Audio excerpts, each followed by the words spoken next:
கல்லூரி மாணவர்களுக்கு விலையில்லா மடிக்கணினி உலகம் உங்கள் கையில் திட்டத்தை தொடங்கி வைத்தார் முதல்வர் மு.க. ஸ்டாலின்.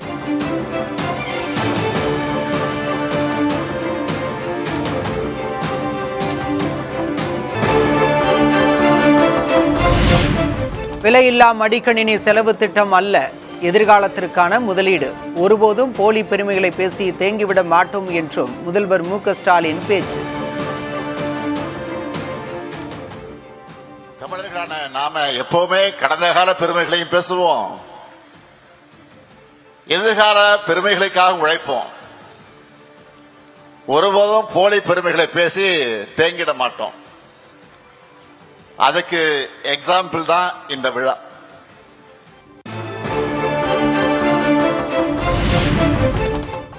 விலையில்லா மடிக்கணினியை படங்களை பார்க்க மட்டும் பயன்படுத்த வேண்டாம் என மாணவர்களுக்கு முதல்வர் அறிவுரை. நீங்களும் வெல்லுங்கள், நாங்களும் வென்று வருகிறோம் என்றும் பேச்சு. இன்னைக்கு உங்க கைகளில் வந்திருக்கக்கூடிய லேப்டாப்பை சும்மா படம் பார்க்க, கேம்ஸ் விளையாட பயன்படுத்த போறீங்களா? இல்ல உங்க கேரியருக்கான லான்ச் பேடா பயன்படுத்திருக்க போறீங்களா? இதுதான் நாங்க உங்க முன்னாடி வைக்கக்கூடிய கேள்வி.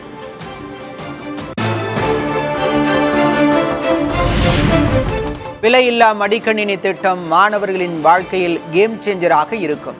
வளர்ச்சி, முன்னேற்றம் என தமிழ்நாட்டை உயர்த்திய மாடலே திராவிட மாடல் என துணை முதல்வர் உதயநிதி ஸ்டாலின் பெருமிதம்.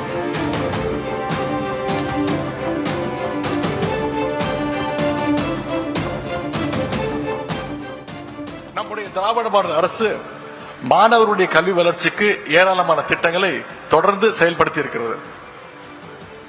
காலை உணவு திட்டம், தமிழ் புதல்வர் திட்டம், புதுமை பெண் திட்டம், நான் முதல்வன் திட்டம், இப்படி பல திட்டங்களை சொல்லிக் கொண்டே போகலாம்.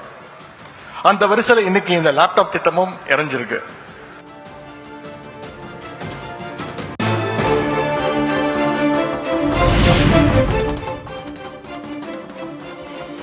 மடிக்கணினி திட்டம் மாணவர்களுக்கான அறிவு பரிசா, தேர்தல் பரிசா?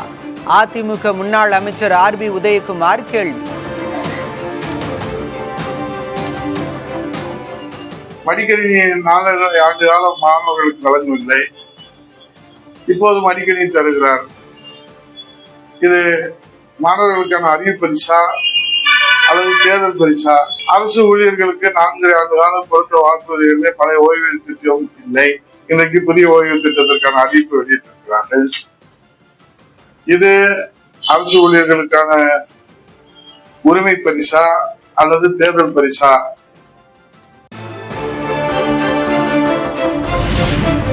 கல்விதான் ஒரு தலைமுறையையே வளர்த்தெடுக்கும் என அரசு விழாவில் நடிகர் விஜய் சேதுபதி பேச்சு. கல்வியை இறுக பற்றிக் கொள்ளுங்கள் என மாணவர்களுக்கு நடிகர் கார்த்தி அறிவுரை. ஒருத்தர் கல்வி கிடைக்கிறது மூலமா அந்த தலைமுறை, அந்த குடும்பம் அவர்கள் அடுத்த கட்டத்தை நகர்ந்து போறாங்க. எங்க இருந்து ஆரம்பிக்கிறோங்கிறது முடிவில்லை, ஆனா கல்வி பிடிச்சிட்டா இங்க வாழ்க்கையே மாறிடும், சமூகமே மாறிடுங்கிறத கண்ணு முன்னாடி நாங்க பார்த்துட்டே இருக்கோம் ஒரு வருஷமும்.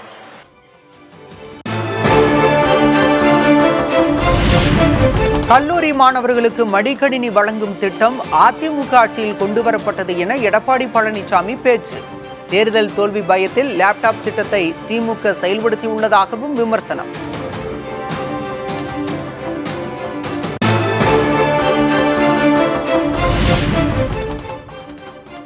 ஸ்ரீரங்கம் ரங்கநாதர் கோயிலில் தரிசனம் செய்த மத்திய உள்துறை அமைச்சர் அமித்ஷா. நம்ம ஊர் மோடி பொங்கல் விழாவில் பொங்கல் வைத்தும் கொண்டாட்டம்.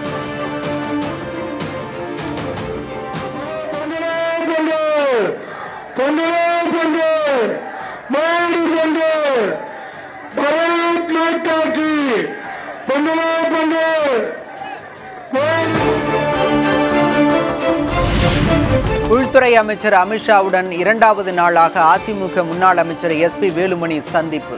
தொகுதி பங்கீடு, தேர்தல் வியூகம் தொடர்பாக ஆலோசித்ததாக தகவல்.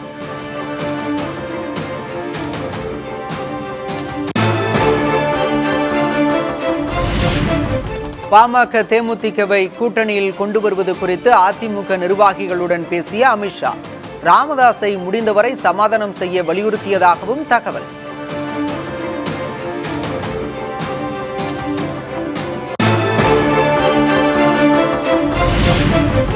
ஆட்சியில் பங்களிக்கும் கட்சியுடன் கூட்டணி என டிடிவி தினகரன் திட்டவட்டம்.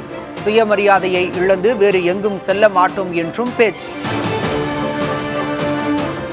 இதய தெய்வம் அம்மா அவர்களை பின்பற்றுபவர்கள் நமக்கு சுயமரியாதை முக்கியம், அதை இழந்துவிட்டு எங்கும் நாம் செல்ல மாட்டோம். இந்த இயக்கத்தின் சிறப்பே அதுதான்.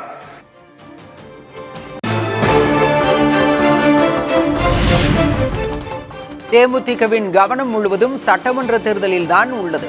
யாருடன் கூட்டணி வைப்பது என மாவட்ட செயலர்களிடம் ரகசிய வாக்கெடுப்பு. இப்போ நடக்க போவது சட்டமன்ற தேர்தல். சோ எங்களுடைய முழு கவனம் சட்டமன்ற தேர்தலை நோக்கி தான் இருக்கும்.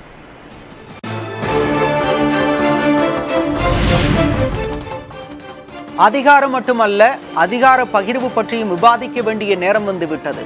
சீட்டுகளை மட்டுமல்ல, அதிகாரத்தையும் பகிர வேண்டும் என காங்கிரஸ் எம்பி மாணிக்கம் தாக்கூர் கருத்து.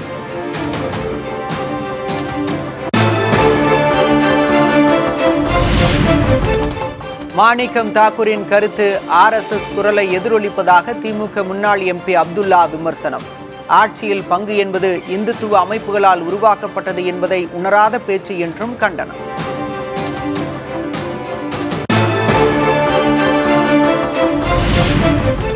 ஆட்சியில் பங்கு என்பது கட்சியின் கருத்துதான் என காங்கிரஸ் எம்பி மாணிக்கம் தாக்கூர் பதில். சங்கிகளை எதிர்த்து அஞ்சாமல் குரல் கொடுப்பது தனது கடமை என்றும் கருத்து.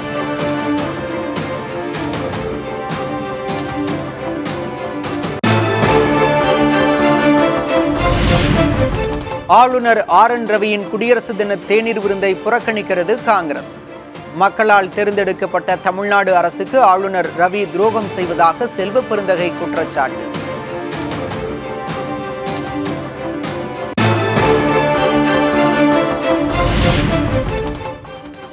பொங்கல் தொகுப்பில் வழங்கும் செங்கரும்பை நேரடியாக உழவர்களிடமிருந்து கொள்முதல் செய்திடுக தமிழக அரசுக்கு அன்புமணி ராமதாஸ் வலியுறுத்தல்.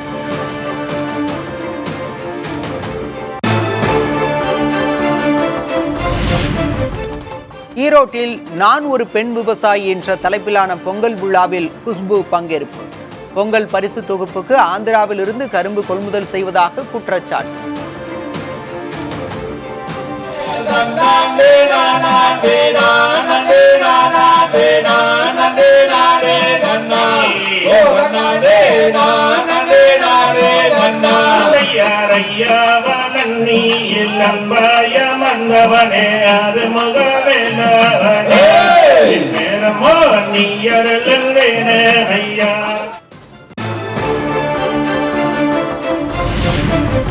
சொத்து முடக்கம் விவகாரத்தில் அமலாக்கத்துறை நோட்டீஸுக்கு எதிரான பெரியசாமி மனு தள்ளுபடி.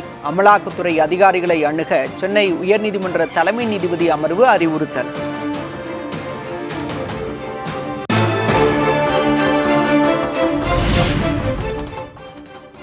சம வேலைக்கு சம ஊதியம் கேட்டு 11வது நாளாக இடைநிலை ஆசிரியர்கள் போராட்டம். கோரிக்கைகள் நிறைவேறும் வரை போராட்டம் தொடரும் என அறிவிப்பு.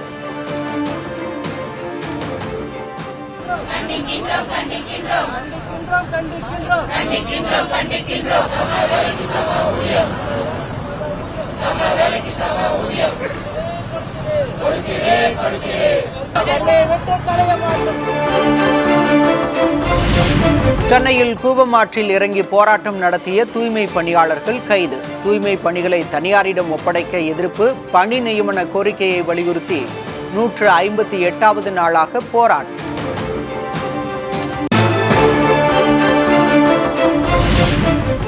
அரசு பள்ளி மாணவர்களின் பின்புல தகவல்களை சேகரிக்க அரசு பிறப்பித்த ஆணையை ரத்து செய்தது உயர்நீதிமன்ற கிளை. தனியார் பள்ளிகளில் இது போன்ற கேள்விகளை கேட்க துணிவீர்களா என்றும் அரசுக்கு கேள்வி.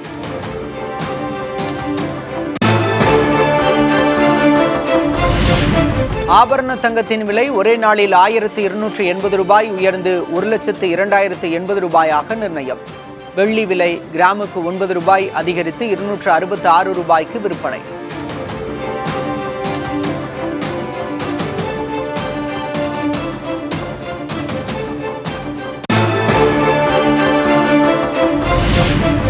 காவிரி படுகை மாவட்டங்களில் 9, 10ஆம் தேதிகளில் கனமழை. வானிலை ஆய்வு மையம் கணிப்பு.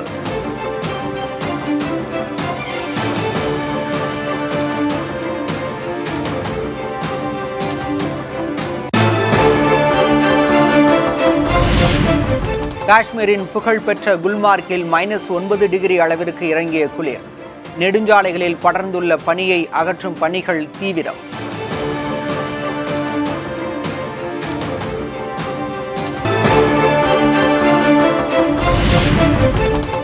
வெனிசுலாவை தாக்கிய அமெரிக்காவை கண்டித்து உலகெங்கும் போராட்டங்கள். ஆஸ்திரேலியா, தென்கொரியா, பாகிஸ்தான், ஸ்பெயின், துருக்கி உள்ளிட்ட நாடுகளில் ட்ரம்பை கண்டித்து முழக்கம்.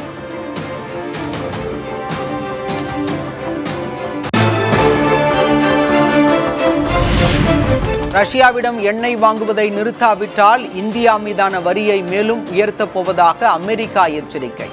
பிரதமர் மோடி தம்மை மகிழ்ச்சிப்படுத்தும் அறிவிப்பை வெளியிடுவார் எனவும் ட்ரம்ப் நம்பிக்கை.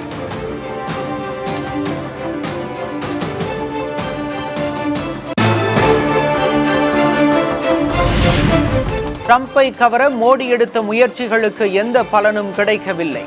இந்தியாவுக்கு வரிகளை உயர்த்தப் போவதாக ட்ரம்ப் அறிவித்ததை சுட்டிக்காட்டி காங்கிரஸ் விமர்சனம்.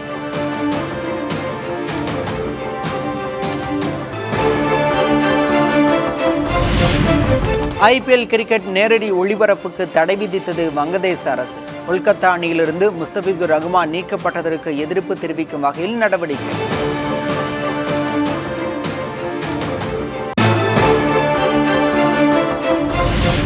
இயக்குனர் பாரதி ராஜாவின் உடல்நிலை சீராக உள்ளது. மருத்துவமனை நிர்வாகம் அறிக்கை.